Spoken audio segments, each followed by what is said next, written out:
N'avez-vous jamais rêvé de mettre votre téléphone dans l'eau pour faire des photos quand vous êtes dans la rivière ou dans la mer? Et maintenant, c'est possible grâce à une coque que j'ai pu tester, qui vient d'Amazon. Alors, il n'y a aucun placement de produit dans cette vidéo. C'est un produit que j'ai acheté pour tester parce que moi-même, souvent, je fais de la plongée, je vais souvent en rivière et j'avais envie de voir si avec mon téléphone, je pouvais prendre une coque spéciale pour faire des photos dans l'eau. Donc je vais vous présenter cette coque. Une coque qui marche hyper bien, donc je l'ai reçue dans une petite boîte comme ça, rien de plus. Vous avez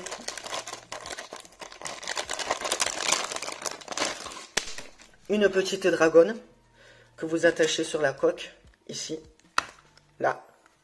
Et après, vous pouvez tenir votre téléphone au cours du cou ou dans la main. Alors, moi, je le mets pas ce truc. J'ai pas confiance. Je préfère littéralement tenir mon téléphone dans la main comme ça que mettre ce petit bout de ficelle comme ça. Parce que si ça vous lâche dans une rivière de 2 mètres de profondeur, bonne chance pour aller le récupérer. Surtout si vous y voyez rien. Coque. Avant de faire cette vidéo, je l'ai testé. J'ai noté des points positifs comme négatifs. Alors déjà, c'est pas quelque chose qui est fait pour être utilisé en permanence H24. Si vous voulez utiliser ça pour aller tous les jours dans l'eau, je vous le déconseille parce qu'à mon avis, au bout d'un certain temps, les joints que vous voyez là, les joints d'étanchéité, à mon avis, ils finissent par céder. Un autre point, c'est que l'empreinte digitale du Touch ID ou d'un autre téléphone quelconque ne marchera pas. Donc ça, je pense que c'est pour à peu près toutes les coques dites waterproof.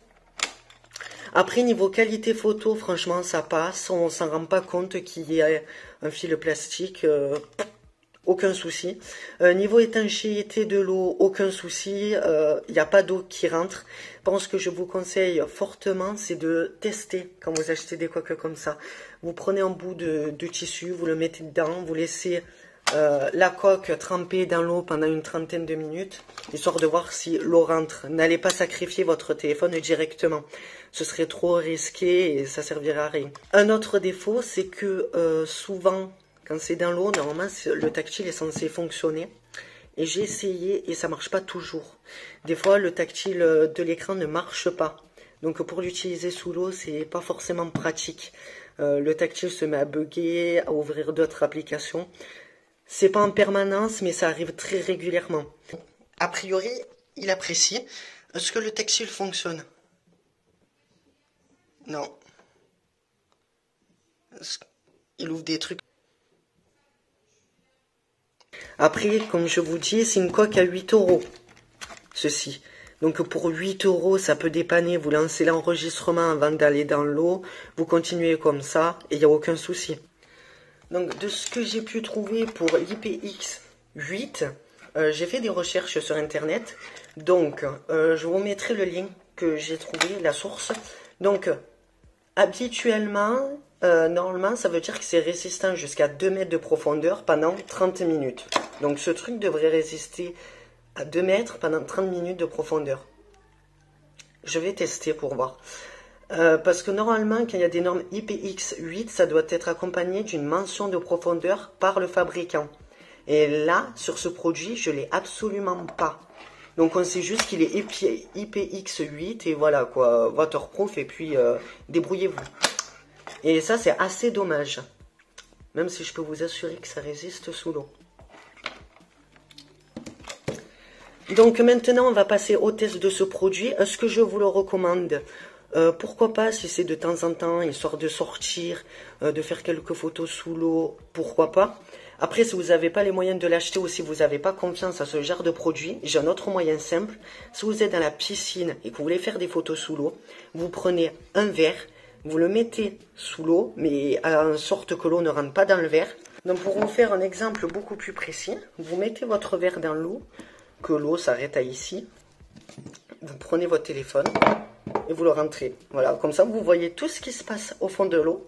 Enfin au fond de l'eau à quelques centimètres. Et en même temps vous pouvez faire vos photos avec. Moi je trouve que c'est pratique, pourquoi pas. Vous foutez le téléphone comme ça. Bon, j'avoue qu'il faut des verres assez grands quand même, parce que les téléphones d'aujourd'hui rentrent pas forcément. On est d'accord. Donc cette coque est faite pour tous les téléphones de taille de 6,8 pouces, pas plus grand. Ce qui est déjà assez énorme. J'ai essayé avec les iPhone 7, 8, 8 Plus, 7 Plus, bon ils sont de la même taille les Plus. Ils rentrent parfaitement dedans, ça il n'y a aucun souci. Vous le verrez dans les tests que je vais vous montrer juste après, mais là, il n'y a aucun souci. Voilà, vous le rentrez comme ça. Bon, faut le pousser un peu, c'est pas pratique. Mais vous voyez qu'il reste de la place ici et encore ici. Pour le fermer, c'est simple. Vous prenez les deux bouchons, là, les deux serres, tac. Vous les faites passer dans les trous. Closed. Voilà, comme ceci. Et après, vous fermez. On prend, on pousse, tac, close. Voilà. Le téléphone, il est scellé à l'intérieur. Plus possible de... J'ai essayé avec des téléphones Xiaomi. Ça rentre sans problème aussi. Le Mi Note 8T. Et il reste encore de la place. Donc, aucun souci. Donc voilà pour cette coque, on va passer aux quelques petits tests que j'ai essayés. J'en ferai d'autres plus tard, dans des endroits un peu plus profonds, un peu plus humides, un peu plus sales, pour voir comment se comporte la coque, espérant que je ne vais pas détruire mon téléphone. Et je posterai une autre vidéo sur les résultats. J'espère que cette vidéo vous aura plu, n'hésitez pas à vous abonner, à liker ou à partager tout simplement. Moi je vous laisse avec les tests, au revoir pour une prochaine vidéo, c'était James.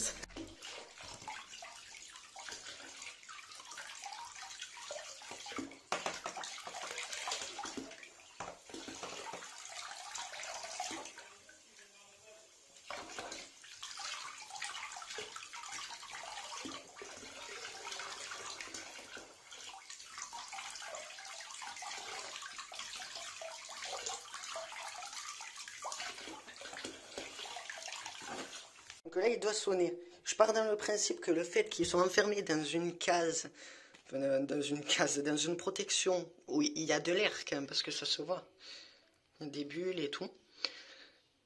Tant qu'il y a de l'air enfermé, le son se propage. Donc à mon avis, on peut l'entendre sonner. Mais à quel niveau? Imaginons, on le fait tomber dans l'eau, on ne le retrouve pas, il est au fond de l'eau. Est-ce qu'on peut l'entendre sonner? Donc je vais le lâcher. Et on va voir ce que ça donne. Ça on l'entend bien quand même.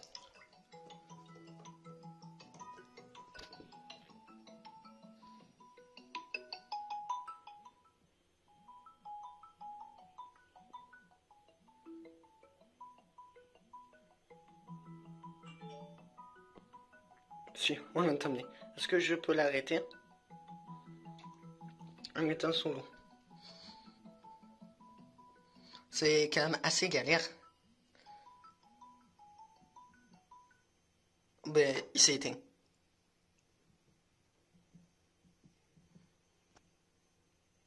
D'accord, il aime pas forcément l'eau en fait.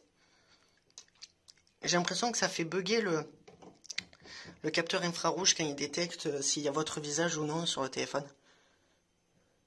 Le tactile sous l'eau quand même c'est à revoir parce que j'ai l'impression que là... En dehors de l'eau, oui. Dans l'eau, non.